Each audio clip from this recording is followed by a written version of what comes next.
আজকে আমরা দেখব কিভাবে করে আমরা যে কোনো কর্নার শেপকে রাউন্ড করতে পারি। আমরা প্রথমে যে কোনো একটা সাইজ নিয়ে নিই, আমরা ইউএস সাইজটাই নিয়ে নিই। এই যে ইন্টারন্যাশনাল পেপার, মিলিমিটার থেকে আমরা ইঞ্চিতে দেখিয়ে যাই, ইঞ্চিতে নিয়ে 300 রেজলিউশন RGB হোয়াইট 1 ফিট। ওকে, ফাইন। ওকে, এখান থেকে আমরা এটা শেপ নিই। প্রথম রেক্টেঙ্গেল শেপ নিলাম, এই রেক্টেঙ্গেল শেপটাকে আমরা আরেকভাবে নিতে পারি। সেটা হচ্ছে নিচে যে লেখাটা আছে রাউন্ডেড রেক্টেঙ্গেল টুল, এটাও আমরা নিতে পারি। চাই আমরা এটা নেওয়ার পর আমরা এখানে পিক্সেলটাকে করে দেব 0। তাহলে দেখেন সেম একইভাবে এখানে আমরা আরেকটা রেক্টেঙ্গেল শেপ নিলাম, কিন্তু এইটার মধ্যে পার্থক্য আছে। দেখেন কেন? আমরা সেকেন্ড যে অপশনটাতে গেলাম রাউন্ডেড রেক্টেঙ্গেল টুল, এখানে গিয়ে যদি আমরা রেডিয়াসটাকে বাড়া দিই 100 করে দিই, তাহলে এটা রাউন্ড হবে। এই শেপটা কিন্তু রাউন্ড হবে। এটাকে যদি আমরা আরও বাড়াতে চাই 150 করে দিই, তাহলে এই শেপটা অনেক বেশি রাউন্ড হবে। ওইটার চাইতেও আগেরটা চাইতেও এই শেপটা কিন্তু আরও বেশি রাউন্ড হবে। আমরা যদি চাই যে কোনো দুইটা কর্নারকে রাউন্ড করতে, তখন আমরা কীভাবে করব? মানে দুইটা কর্নার রাউন্ড হবে, দুইটা কর্নার এভাবে সমান থাকবে। ডিলিট করে দিলাম। আমরা প্রথম একটা রেক্টেঙ্গেল টুল নিলাম, যে রেক্টেঙ্গেল শেপ নিলাম, তারপর আমরা চলে গেলাম আমাদের রাউন্ডের রেক্টেঙ্গেল টুলে গিয়ে এটাকে আমরা মনে করি 160 একটু বেশি রাউন্ড করবো। আমরা চাইলে এখান থেকে হচ্ছে এই অবস্থা, এইরকম থাকা অবস্থায় আমরা কি করব? উপরে চলে যাব, উপরে গিয়ে কম্বাইন্ড শেপ এটাতে ক্লিক করব। কম্বাইন্ড শেপে ক্লিক করে আমরা যদি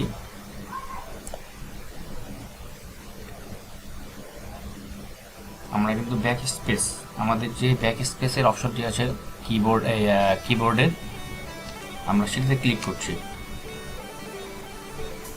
সেটাতে প্রেস করে রেখে তারপরে আমরা কাজ করছি।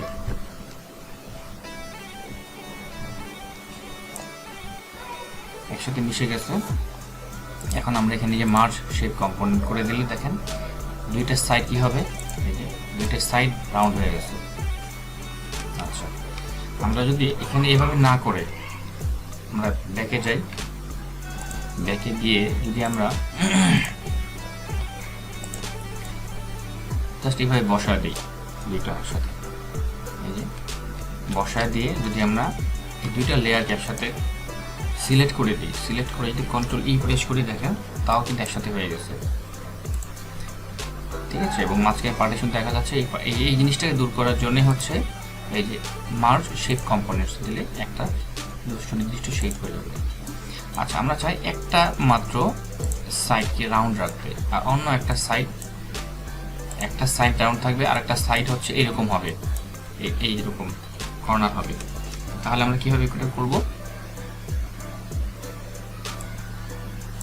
রেক্টেঙ্গেল টুলে যাই, ওকে দিব। ওকে দেওয়ার পর আমরা কি করব? এই যে দুটো শেপকে আবার সিলেক্ট করে Ctrl E, এখানে সিলেক্ট করে এসে আমরা আবার এটাকে মার্জ শেপ কম্পোনেন্ট দিয়ে দিব। তাহলে দেখেন একটা সাইড রাউন্ড হয়ে গেছে, একটা সাইড রাউন্ড হয়ে গেছে। আমরা যদি চাই যে এভাবে টুলের মাধ্যমে না করে আমরা কাস্টম মানে নিজেদের মতো করে আমরা যদি শেপটাকে রাউন্ড করতে চাই, তাহলে কীভাবে করব? আমরা প্রথমে একটা নিউ লেয়ার নিব, লেয়ার নিয়ে যে রেক্টেঙ্গেল মার্জের টুল এখানে যাব, এখানে গিয়ে আমরা একটা শেপ নিলাম, এখান থেকে একটা কালার নিয়ে নিই। আমরা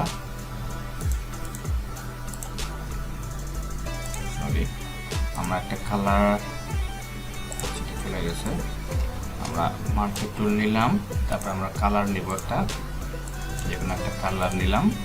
আচ্ছা, এখন আমরা যদি চাই যে এখানে এই শেপটাকে রাউন্ড করতে, খুব ভালোভাবে রাউন্ড করবো আমরা, সেটা কীভাবে করে করবো? আমরা প্রথম পেন টুলে ক্লিক করব। পেন টুলে ক্লিক করে আমরা যে কোনো একটা জায়গায় আমরা এখানে ক্লিক করব, ক্লিক করে এই কর্নারে ক্লিক করে দেব। এই কর্নারটাতে ক্লিক করে আমরা হচ্ছে শিফট প্রেস করলে এরকম হবে। আমরা জাস্ট এইটা বরাবর, এই শেপ বরাবর আমরা যখন ছেড়ে দেবো তখন দেখবো রাউন্ড হয়ে গেছে। অল্টার প্রেস করে এখানে একটা প্রেস করবেন, তখন এই যে অংশটা চলে যাবে। এরপর হচ্ছে এটাকে আপনি এখানে বসা দেন, দিয়ে কন্ট্রোল এন্টার দিলে এটা সিলেক্ট হয়ে যাবে। এরপর আপনি বি প্রেস করবেন কিবোর্ডে, বি প্রেস করলে বি মানে হচ্ছে ব্রাশ।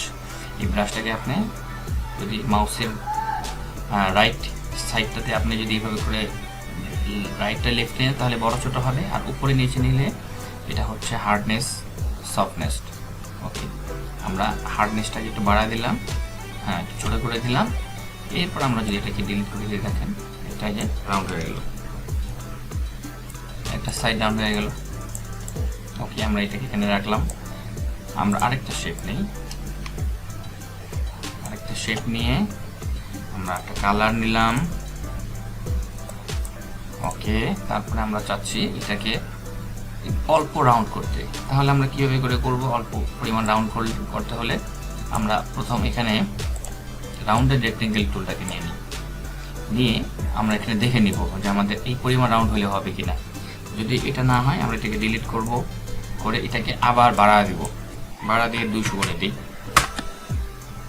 200 করে দিই, 200। ওকে, এরপর আমরা দেখি যে এটা আমরা যতটুকু চাচ্ছি সেটা হচ্ছে কিনা। হ্যাঁ, আমরা এতটুকু চাচ্ছি, তাহলে আমরা এটাকে নিয়ে এখানে বসা দেব। জাস্ট আমরা জুম করে একটু দেখি। আচ্ছা, দেখার পরে যদি এটা ঠিকভাবে বসে যায়, দেখেন ঠিকভাবে বসে, সরি, ঠিকভাবে যদি বসে যায় তাহলে আমরা যেটা করব, কন্ট্রোল 0 দিয়ে আবার নর্মালি নিয়ে আসি। আমরা এই অংশটাকে কন্ট্রোল কার্সরে এখানে ক্লিক করলে এটা সিলেক্ট হয়ে যাবে। সিলেক্ট হওয়ার পর আমরা কি করব, কন্ট্রোল শিফট আই দিয়ে বাইরের অংশটাকে সিলেক্ট করে দিব এবং আমরা এটাকে ডিলিট করে দিতে পারি চাইলে, এটা আমাদের প্রয়োজন নাই। এরপর আমরা মাস্কিংটাকে সিলেক্ট করব, এই অংশটাকে যে মাস্কিং অংশটা সিলেক্ট করব, তারপর বি প্রেস করব ব্রাশের। এরপর এটাকে একটু ছোট করে দিয়ে এই যে কর্নারটাকে আমরা মুছে দেব। এরপর হচ্ছে এই কন্ট্রোল ডি প্রেস করলে চলে যাবে। দেখুন এই সাইডটা কিন্তু রাউন্ড হয়ে গেছে, এই সাইড রাউন্ড হয়ে গেছে।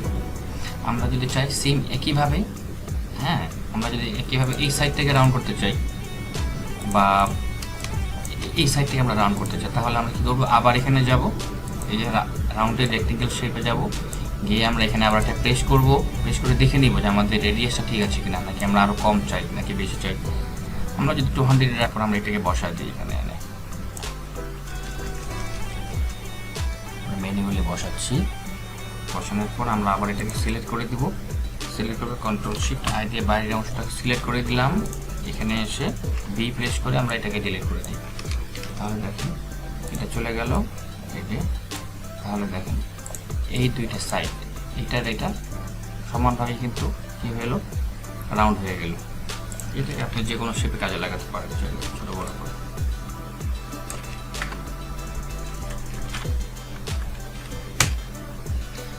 এই গেল একটা ব্যাপার। আচ্ছা, আর একটা ব্যাপার হচ্ছে, আপনি যদি ট্রায়াঙ্গেল শেপে রাউন্ড করতে চান তাহলে কীভাবে করে করবেন। যেমন এখানে একটা ট্রায়াঙ্গেল শেপ আছে, এখানে আমরা 3 লিখলাম, তারপরে ট্রায়াঙ্গেল শেপ নেই। আচ্ছা, এটা রাউন্ড আছে, আমরা এটা রাউন্ড চাচ্ছি না। প্রথমে এটাকে আমরা স্মুথ থেকে উঠাই দিই, দেখেন ইন্টেনটাকে উঠাই দিলাম, সবগুলোকে উঠাই দিই। এরপর আমরা যদি নেই, দেখেন এটা কিন্তু রাউন্ড হবে না, এটা জাস্ট কর্নারটা দেখা যাচ্ছে। আমরা রাউন্ড চাচ্ছি, তাহলে কীভাবে করবো, জাস্ট খালি এখানে গিয়ে এই সাইড বারে স্মুথ কর্নার্স স্টার এবং ইন্ডেন্ট, এই স্মুথ ইন্ডেন্টটাকে অপশনটাকে ওপেন করে দিবেন এবং এটাকে যদি এখানে বেশি কম থাকে তখন এটাকে আপনার 1% করে দেবেন।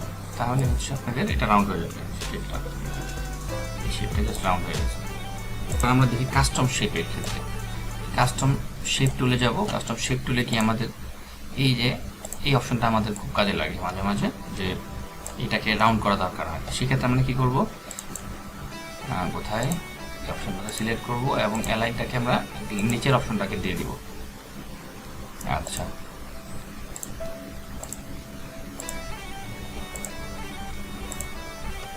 আচ্ছা, এটা করতে হলে আপনাকে যেটা করতে হবে সেটা হচ্ছে এখানে স্ট্রোক অ্যাড করতে হবে ফিলের সাথে। স্ট্রোক, হ্যাঁ, আমরা ফিলের সাথে স্ট্রোক অ্যাড করে দিলাম। দেখেন রাউন্ড হয়ে গেছে। স্ট্রোক অ্যাড করলে এটা রাউন্ড হয়ে যাবে শেপটা। এরপরে আপনি চাইলে এটাকে বড় ছোটো করতে পারেন। অ্যাপ্লাই। এরপরে যদি চান এটাকে আপনি কোনো গ্রেডিয়েন্ট অ্যাড করতে, তাহলে গ্রেডিয়েন্ট অ্যাড করতে পারবেন। গ্রেডিয়েন্ট ওভারলেতে যাবেন, গ্রেডিয়েন্ট ওভারলেতে গিয়ে আপনারা এখান থেকে চাইলেই গ্রেডিয়েন্ট অ্যাড করতে পারেন, যে কোনো গ্রেডিয়েন্ট আপনি অ্যাড করতে পারেন।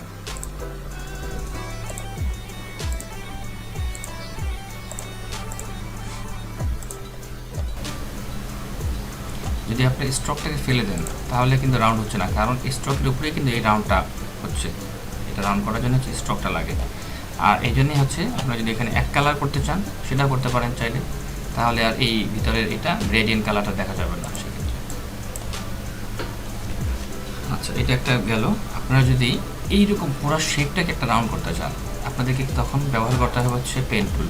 যেমন এই পেন টুল এখানে আনলাম, এখানে মাঝে আমরা একটা ক্লিক করি। ক্লিক করার পর আমরা চাচ্ছি এখানে একটা রাউন্ড করতে, সেক্ষেত্রে আমরা কীভাবে করব, এই যে একটু উপরে উঠে গেছে।